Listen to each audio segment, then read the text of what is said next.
necessarily think it's just celebrity. I think ministers in churches, in people in the community who are having a big influence on the community, like those are the people tend to believe them over the victims. So I don't think it's just celebrity as far as Hollywood. I think it's influence and status that person holds. You know what I mean? I think well, why do they do that? Because we hold them in such esteem.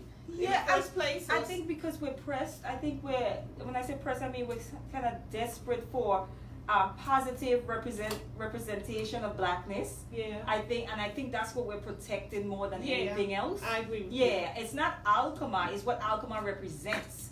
For me. Is what I'm I'm protecting. Yeah. That's what it is. Yeah. AlQamar made it, and she's a black woman and she's doing great things, and I want to celebrate that. So I'm willing to ignore, because it's not enough AlQamars out there. Yeah. So we're gonna protect. You know what I mean? Yeah. I think it's more symbolism than anything else. And it's unfortunate we fall victim to a lot of helplessness when we don't control. We're not in our own element. We're not controlling anything in this society. Yeah. And so we're a nation within a nation. Is like what I like to call it.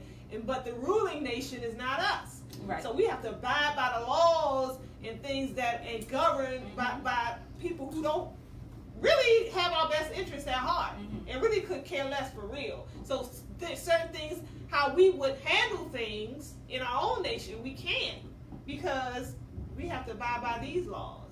So maybe the R. Kellys of the world and and whomever else who's doing some things that are detrimental to the health and well-being of all of us, it would be handled a little differently if we had our own rulership.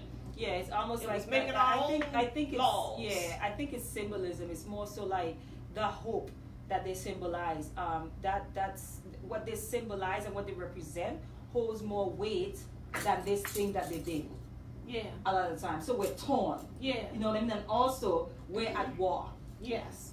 So I think, and this is what desperate state. Yeah, I'm learning that state. we have to. Maybe we need to study, like I always say, maybe we need to study like how communities function and so forth, like in war-torn countries. Like it does. You do not operate, think the same, behave the same in a war-torn. Like if you grew up in a war-torn, that child, my 7-year-old, is completely different in his thinking, in his behavior, than a 7-year-old in a war-torn country. Yeah. So people who are at war, your behaviors are not, always rational, or they don't all. You get what I'm saying? Yeah. It looks different. I think that's how I'm kind of coming to terms with it. Yeah. It's like we're at war. Yeah. So we're not going to look like your healthy whole individual. No. Yeah, and we're like sitting ducks in a war, though. We're like sitting ducks, because it's like, I don't necessarily see a whole lot of, and I could be wrong, but just from my vantage point, a whole lot of us really attempting to win this war or to get out of this condition. We're trying to maneuver within it. We're trying to get comfortable within a war-torn society, as opposed to ending the war, fighting back against those who war against us, or getting the heck out of it completely. Right, and that's where people migrate, as in war-torn countries. People will pack up and leave that's why we have refugees here that will leave their countries. We have some of us that's doing that. But we don't understand that the war that we're involved in, is a global one. Yeah. It's not national. That's real. Alone. It's global. So you're going to go anywhere. Yeah. And you're going to meet white supremacy. No doubt. I don't care. Whether So-called white supremacy. Exactly. You know what it is? It's just in a different shape, in a different form. Yeah. Somewhere else. Yeah. That's it. Yeah. Because it's funny, because you go to some places and it looks all peaceful, and people coming to congregate at the church, and you're praying to a big white Jesus, and don't realize that it's a symbol of war. Oh, it's a symbol of war. That's deep. Yeah. Moving right along, unless you guys wanted to add anything. Angie said, wait, BET was going to air the HBO documentary. Really? Are you sure it's BET? Oh, I'm sorry. I'm sorry, BT. Maybe it was HBO. I'm sorry. Like I said, all this information was surfaced that I'm getting. So thank you for that correction. I believe it was HBO that started pulling everything off. Yes. Haiti. I heard international. I heard that Haiti is going through a severe crisis now, on top of everything else they're dealing with oil. So they're running out of oil. Check this out. There's an oil rig sitting off the coast. Been sitting off the coast since February, but they refuse to bring the oil in because they owe a $50 million bill. So the people in Haiti can't even get oil. So now it's a crisis because they're like, if people need to go to the hospital, they can't drive them there because they don't have the gas. And a lot of oil is what makes the world go round. For real. So it's like, if you need to truck things from here to there, or what had food and other basic necessities, you can't do that. So it's kind of crippling the nation even more. I feel like I don't think that this is the case, but I feel like with Haiti, they just have been through so much. Yeah. After winning that war, I feel like the debt that they're in because of the war that happened, the war that they won. Right. They're trying to say it was a massacre. They won.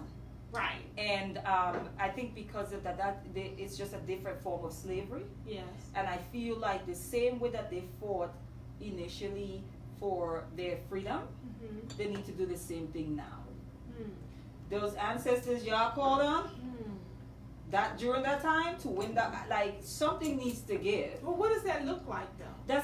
What do you mean? I mean, when you say they need to fight now, really, because think about it. When they fought, what they was fighting for, their liberation, their freedom. They were slaves. Yes. You know what I mean? Yes. Okay, and so they went into their spirituality, and that's kind of what assisted them in winning. People that just like countries in Africa. Well, they are riling up. They take it to they the are streets rising up and attempting to overthrow this guy. But I guess the army, he got so much support with the army that he's able to stay in power. But most of the residents want him out. I think that there's uprising happening everywhere. Yeah. People are tired. Yeah. Like DC, like Edward was just talking about, that's just kind of like a micro thing. Yeah. You know what I mean? But on the macro, like, it's happening worldwide. Yeah. People are rising up, and I think we need to pay attention to that. You know what I mean? That's like, true. Because if you feel like you need encouragement, you know what I mean? Like, some people are afraid, especially here in America. Yeah. Black people I'm talking about. Yeah. Like, if you just pay attention, we're not alone. Yeah. As far as standing up. That's real. It's a global thing. It's happening everywhere. Yeah. Like, even in Haiti, like, I'm thinking, who's the people who keeping him in power? You know what I'm saying? So there's other nations. Well, there are different people involved, though. Right. Like, it's not like one nation. You can't say, it's America. Right. There's a number of, Right. That's profiting. Right. Yeah. Right. So it's like, how do you prevent that? How do you prevent, okay, you take down this leader and they put another figurehead in its place? I don't know about, when I say fight, I don't know about fighting. I don't know about fighting and taking down that particular leader. That's not what I'm saying. I think they have to attack the different ways that they're being oppressed. So that's what's happening. There's more than one area, like lean on the wisdom of their ancestors. Ask for guidance. You get what I'm saying? Everything don't have to be about physical war. There's different ways to fight a war. You get what I'm saying? It depends on how you're being attacked. Yeah, and that's where I guess slavery was a violent and a physical thing. So you fought back physically. Yeah. You get what I'm trying to say? Yeah, I do. But that's it's why just I'm like where to start, though. Right, confused about it because it's how they're being attacked. It's like, how if the attack is coming from the leadership, like for instance, that could be a start. Their politics.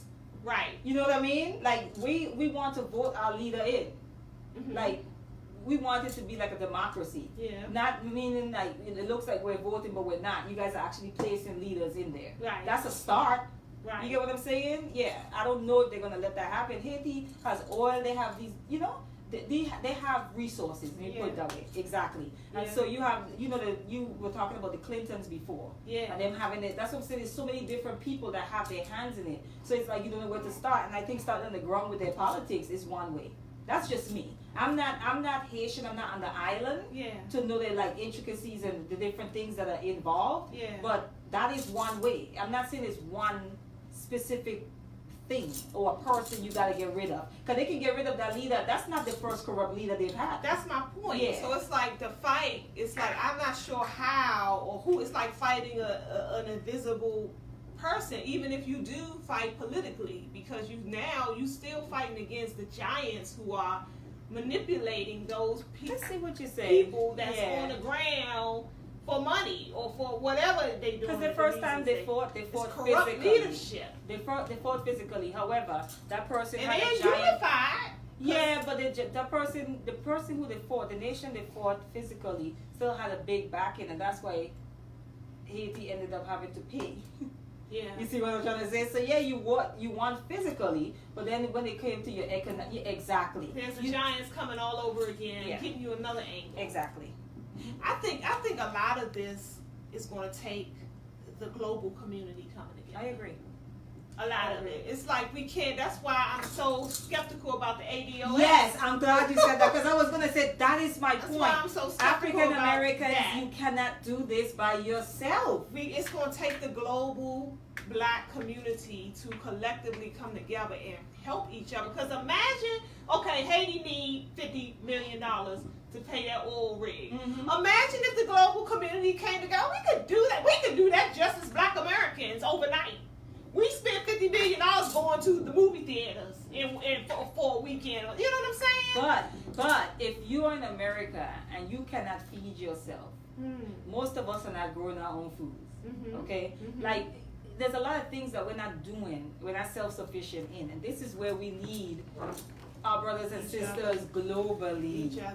That's like a real thing. Exactly. Yeah, that's the whole point of being unified. Because we live in a system that we really don't have a lot of power in.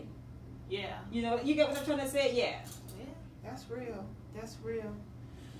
Spiritual warfare is real, Wasita. I agree with that. I think we're just trying to fight this war physically alone, and I think that's where we're going wrong. That can't be the only focus. There's a spiritual aspect to it as well. Yeah. Now, I don't know if it's a spiritual aspect that that some of the Hebrew Israelites be talking about, that we're cursed because we're disobedient, therefore we're in this state. I don't know if I'm on that, but there's definitely some spiritual elements involved. And it saddens me to know how separate we are in so many different ways. We're like separate on top of being separate and separate. You know what I'm saying? So there's separation, and then even in that separation, there's many separations. Yeah. So I don't know. I don't have all the answers. No. But I know we're running out of time. I did want to just make a quick mention about Venezuela, the coup that's going on there. Y'all keep your eyes and keep ears. watching. Yeah, because Venezuela has always been an ally to black people, just like Cuba has. And that's another thing that we have to learn too, how to lean on our allies and help support. For instance, in Venezuela, they have China and Russia coming to their defense against this coup that America is attempting to overthrow the Venezuelan government now. And they had brought in troops. Russia brought in troops. I think they're training the Venezuelan army. Okay. And then right after the Russian troops left, here come China and their folk and their troops to help. So, and a lot of it can be just like, a warning, how they, kind of physical growl, you know what I'm saying? Look, you come this way, keep on, you have to contend with us too, to America.